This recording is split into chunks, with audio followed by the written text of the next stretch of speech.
ladies and gentlemen, and welcome to our annual and hugely popular Orwell debate. This year on the subject of Orwell versus Kipling.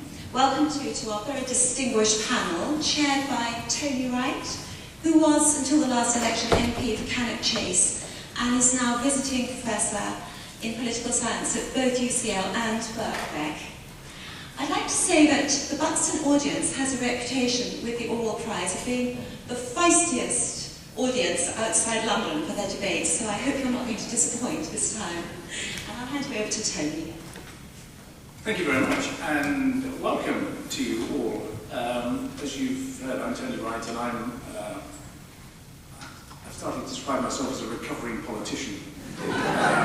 This is part of my rehabilitation, I think. And I better confess that I fell under the spell of Orwell at a terribly early age. Not so much the books that you all know, which is 1984 Animal Farm, but the essays.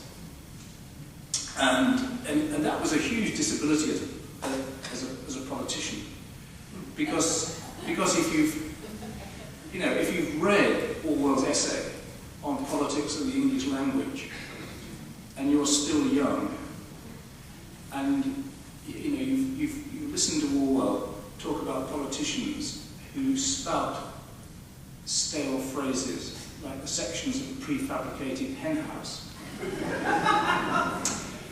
And then you hear them talking about,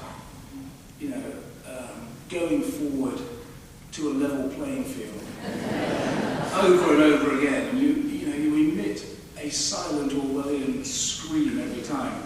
And this is a huge disability I found in political life, but it's a curse and a blessing that I've carried. Now, of course, we're engaged today in a ridiculous exercise. I'll say that so that you don't have to say it. I mean, how on earth can you have a debate between Orwell and Kipling? On what grounds? Who we like most? Who's the greatest writer? Who has the most enduring significance? Who speaks more directly to us today? In a sense, we could have a debate debating the criteria.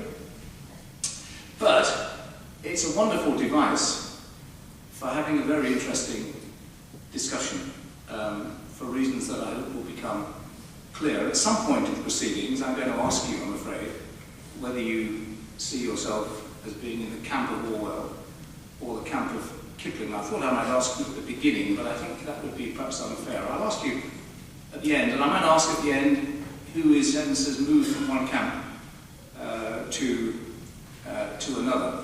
It's not so daft, though, because listen to this. One of the greatest of modern British writers was an Englishman who was born in India.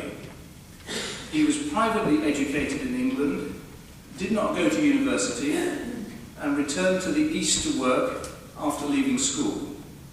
Empire and the relation between those in authority and those under authority became one of the principal themes of his writing, both in journalism and in fiction. He lived by his pen and made a name as an author of strong political convictions. Many of his stories and phrases have embedded themselves in the English language and the consciousness of its users, even of those who have never actually read his work. Both admired and hated in his own lifetime, his genius made him a spokesman and a symbol in the great ideological contentions of modern times. And after his death, he was considered not only an important writer, but also a particular embodiment of the character of his country. Now, of course, that's written by a literary historian called Douglas Kerr, and you can read the whole essay on the Orwell website if you want to. But of course, it could be Kipling, and it could be Orwell. And that gives us, I think, the beginnings of an interesting discussion. We don't know, of course, what Kipling thought about Orwell, but we do know what Orwell thought about Kipling, because he wrote a splendid essay about Kipling, which showed an intimate acquaintance with Kipling's works. And of course, Kipling was perhaps the author of Orwell's Growing Up. So Orwell writes, Kipling, this is Orwell's mature judgment, Kipling is a jingo imperialist. He is morally insensitive and aesthetically disgusting. It is better to start by admitting that, and then to try to find out why it is that he survives, while the refined people who have sniggered at him seem to wear so badly. And I think that's quite interesting, because Orwell both attacked Kipling, but wants to attack him on his own grounds, and not on the grounds of other people. And if other people attack him, Orwell will defend him. So, as we go along, I'm going to think about which camp you might sit in, and we're going to be helped in this by our distinguished panel of debaters. We have on the right Charles Allen, who's written a vast number of books, many about India, and his book Kipling Sahib, which was longlisted for the Orwell Prize a few years ago, was published to huge critical acclaim. Stuart Evers, on the left-hand side there, is an upcoming writer. He's a writer and reviewer, already published a collection of short stories, and has just published his first novel, which was reviewed in The Observer yesterday and described as a quiet triumph. He has been reported as saying that he sort of kind of modelled himself on a character in Orwell, one of Orwell's books called Keep the Aspidistra Flying, the character Gordon Comstock, a rather sad character who wants to be a writer and wants to be all kinds of things. And Comstock hangs on to a phrase in his sort of unfulfilled life. He published a little collection of verse which would be described in some obscure magazine as showing promise. Well, a quiet triumph is much better than showing promise. Jan Montefiore is Professor of English at the University of Kent. She specialises in poetry and gender, but for reasons that I asked her a little while ago and I still haven't got to the bottom of, she's also written about Kipling. Has written a book about Kipling, and so it comes from an interesting angle. And then finally we have Paul Anderson. Paul Anderson writes, teaches, but he was for a period, as was Orwell, literary editor of Tribune, and has edited a collection of all those Orwell pieces he wrote under the title of As I Please in Tribune, and a splendid book. And so Paul will be our final panelist. So there we are. Those are our contestants. That's the theme, and off we go. Charles. Here we go. I wish I could love Orwell, but I don't. I wish I didn't love quite so passionately Kipling, but I do. But it is very specific Kipling, and it is this Kipling, ruddy Kipling. This is the precocious imp at 25 looking 35. This is the taboo breaker. This is the freewheeling boy poet. This is the anti-establishment champion of the underdog.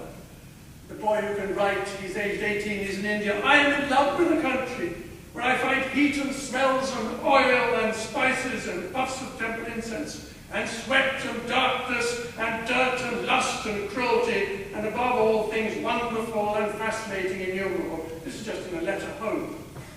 Because he's not writing about England, he's writing about the land, his own country, his land of his birth, India.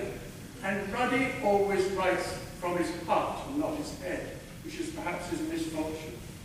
At the height of his fame, when before Paul had even been born, Ruddy is the first celebrity to acquire a stalker, and had that stalker shot at him twice on two different occasions. And had that stalker succeeded, we would look upon Ruddy as one of the great lost poets of England. But we don't, because he lived on. He became the busted imperial flush. He became that horrid old man with the thick horrid glasses and the Homburg. It's very hard to look behind him and to remember this young man. image we stick with, and part of the reason why we have that image is because of that cold fish, that humbug Eric Blair, the man who so rarely wrote from the heart. Now, these are both children of empires, I think you know, but one, crucially, is a Victorian. The other one, he's an early starter. The other one is very much a late developer, so essentially he's a Georgian. But let's remember those two different time frames. They are both children of empire, but both damaged children. The one has that horror of being abandoned by his parents in a strange land, being brought up in a house of desolation.